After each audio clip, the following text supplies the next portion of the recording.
7, 6, 5, 4, 3, 2, 1.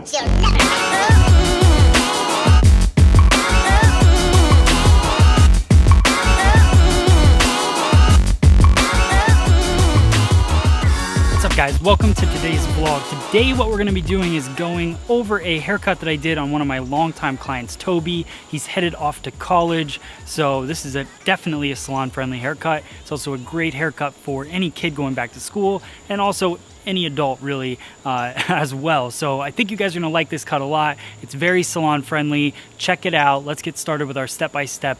Here we go. All right, cool. So it's been 6 weeks. Yeah.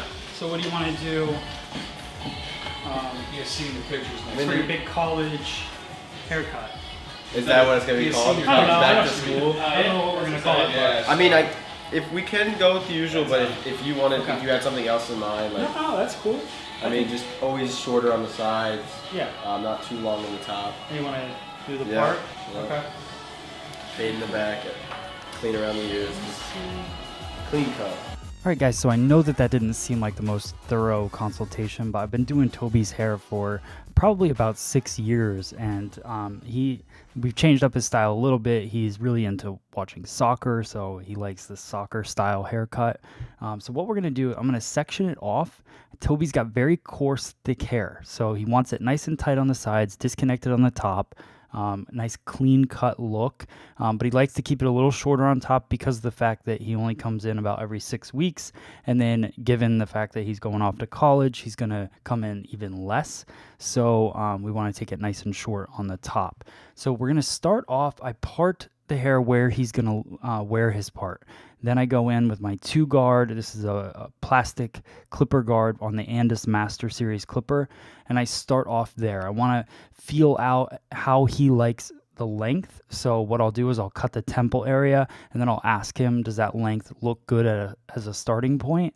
And then we go through and we just start cutting it that way. This is also a fully closed clipper, so that means that it's the shortest possible. You can see that lever on the side of the clipper that adjusts the length, so you can have a 2 closed or a 2 open, as they call it, and the 2 closed is the shortest it can be. So right before it drops down to a 1 guard. So we're just going through, I'm following that round of his head and working my way through into the back. I like to have that diagonal back feel. I've talked about this in many videos if you guys have been following along and watching, but I really like following the head shape back down to the lower crown area into the occipital bone. It's usually the path that I take, and then I decide after that, do I want to take it a little higher than that, or so on and so forth. I don't do this necessarily like everyone else. That's not my goal. I go through and I do it the most efficient way for me. What I realized going through Toby's hair, it's so thick and so coarse, and it was so long since he had been in. It had been about 6 weeks.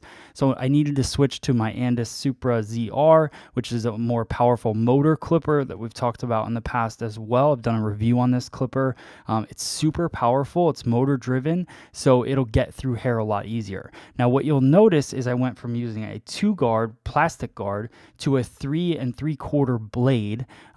The blades, even though they have numbers on them, are not the same length as the guards. So you want to make sure that if you make that switch, you don't switch to a 2 blade, because that would have been way shorter than what I was cutting on his hair. And that's also different with every guest, so don't think that that's going to be the same for everyone. Make sure you check that temple area, do your first cut, and see if they like the length before you move forward.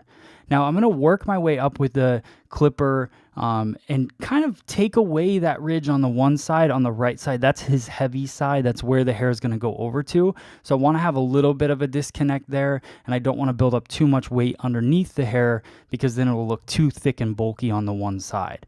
Also, look at how my hand kind of works up the head. It works up and out, not following the round of the head for this haircut. Now I switch to my 1 guard. This is the plastic guards on the Andis Master series. And what I did was I opened up the blade. So you saw that with the lever. And then I go down 1 notch. So that pretty much matches up nicely with the 3 3/4. It might have a little bit of a line. You can see where it's not quite blended in. So then what I'll do is I'll make that adjustment, which I just did there, which will help me blend that line in.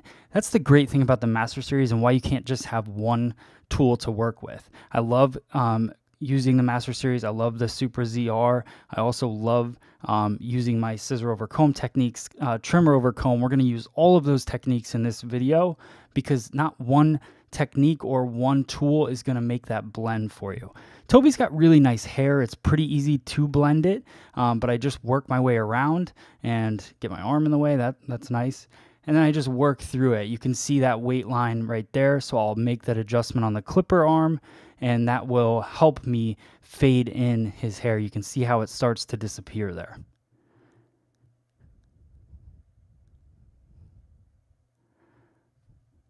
So moving the arm again, fully closing the clipper. This will be the shortest point. So now I'm just going to work his hairline with that shortest point just to give it a little more gradation in the fade throughout the haircut.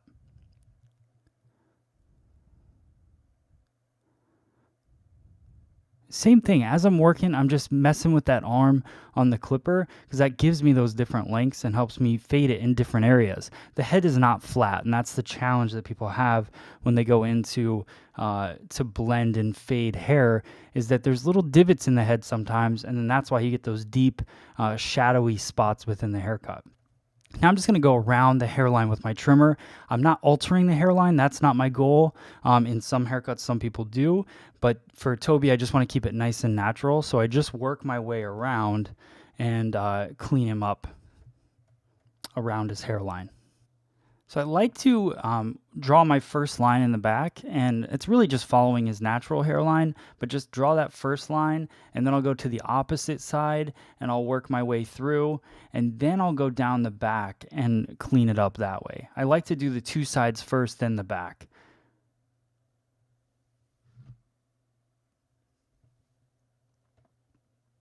Little trimmer over comb, that always cleans it up nice, tightens it to the scalp, so it gives you more of a natural feel to the hairline as well.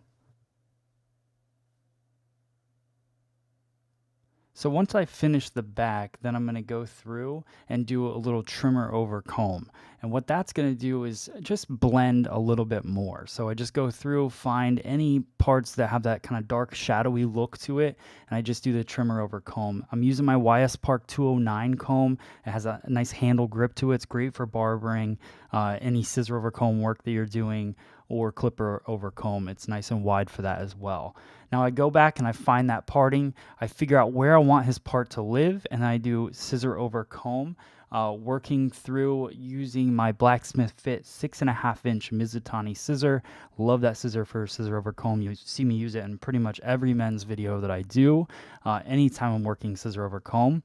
I also go through and I use my 339 comb from YS Park to help push that hair down, blow dry it down, and smooth it out. You notice that when I started the section, it was wet. But when you scissor over comb wet hair, it gets clumped together. It doesn't blend as nice. So what I like to do is go through with the blow dryer, smooth it out, blow dry it in the direction I'm looking to cut. And then as I work through it, it gives me a nicer blend with the scissor over comb technique. So working my way into the back, you can see that comb works its way up. It's working diagonal back. I'm keeping that weight line following the crown of the head in the back. So it works its way along the parietal ridge, drops down to low crown, and then sits right at the high occipital bone in the back of the head. That's how I like the weight line on Toby's haircut to go. So just working through scissor over comb. Notice that steady blade stays on the bottom, pretty much hangs out at the bone of the comb. So as I'm working the comb through, it's scooping the hair up. It works just like a clipper. Clipper has the guard, the teeth. It works its way up the head, and then there's a blade that comes back and forth. The only difference between scissor over comb and clipper over comb is you have a little bit more control with how you want to work and how much weight you want to take out. Now we're going to go through, I want to put in his part. You heard in the consultation when I said, do you want to do the parting as well? He likes having that part kind of cut into his hair. Makes it easier for him to find the parting, and it defines it a little bit more in his style. So I go through and I use the steady blade and I just cut down the parting. You can also do that with a like a razor. You can do it with your trimmers. So there's a lot of different options for that. So what you notice here is I took out the corner of this part of the haircut and I cut it nice and short. It's more creating a disconnect. You're going to see why in 1 second. So I go through, I clean it up, scissor over comb, and then you can see how that hair just kind of falls over disconnected. I love that. I think it makes this style what it is. And then I go through from that point back and I blend it.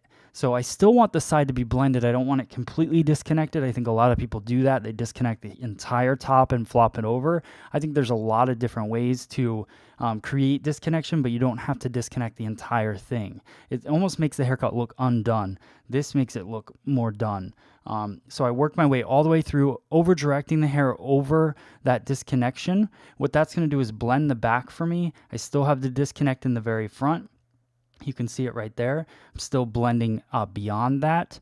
So that's nice and clean in the back. And then I work my way into the crown, working kind of a diagonal section throughout the crown area. I move the crown around to see how it's going to fall. And then once I figure out how it's going to fall, then I go in with my cut. So I'm following the round of the head in the back here, making sure to keep it nice and connected and blended as I work through. There's another thing I want you to notice as I work my way towards the parting. I'm leaving that disconnected. I'm not blending that side because I want that longer piece to kind of hang over the top. That's what separates the two sides and also gives it a nice disconnected feel in the haircut, even though everything from that point on is very blended. So it gives it such a clean cut look. That's why this is great for a younger kid if you're going to do this haircut on them, because it is disconnected, but they're just going to sweep it over to the side and it's going to blend all from there. And then what I do is once I get through and where the head starts to curve down, I over direct everything to me on the opposite side, so on the part side, and I cut it on a diagonal, which gives me a nice shorter piece there to help kick up and flip the length over to the side. Now I'm going to use the Donald Scott Prepare. This is a coconut oil based. It's great for razor cutting in the hair. It gives it a nice glide. It's really what it's used for mostly, is preparing the hair for razor cutting. Conditions the hair, but it also conditions the skin, and it's a nice little glide slip for using your straight blade on the neck. Now obviously you would not use this product on the face to do a straight razor shave, but it's great for just cleaning up your guest's neckline. Also adds a little bit more detail, a little more of a personal touch to their haircut, especially in the hair salon, which is something that we don't do a lot of that neck shaving. So it's something great to add on to your service to make your haircuts, stand out. So now I go through with the blow dryer using the nozzle to help smooth some of Toby's coarse hair down, and using the comb. This is the YS Park 209 comb that we use for our scissor over comb and all of that. It's got a little bit wider teeth, so I just go through, blow dry his hair. It doesn't get tangled up in there. Then once I have that, I use my Pink Ruzel product, which has a semi-gloss feel to it, but it's definitely matte, has a really heavy hold, one of my favorite products that they make. So I go through there, I work the product into the hair, down the sides of his hair, and then I take my 339 comb and I comb the product through. Talked about this in a past video. You definitely want to comb the product through the hair. You want the product on every bit of the hair. That's what creates the style. And the Ruzel products are nice and heavy, so the thing I love about that is they stay in your hair all day. You can see the clean cut. Toby looks cool. He's ready for school. I hope you guys like it. Let me know in the comments below. Thanks for watching, guys. I wish I could wear this shirt's okay, but I wish I had a nice shirt. I packed all my good ones, and then.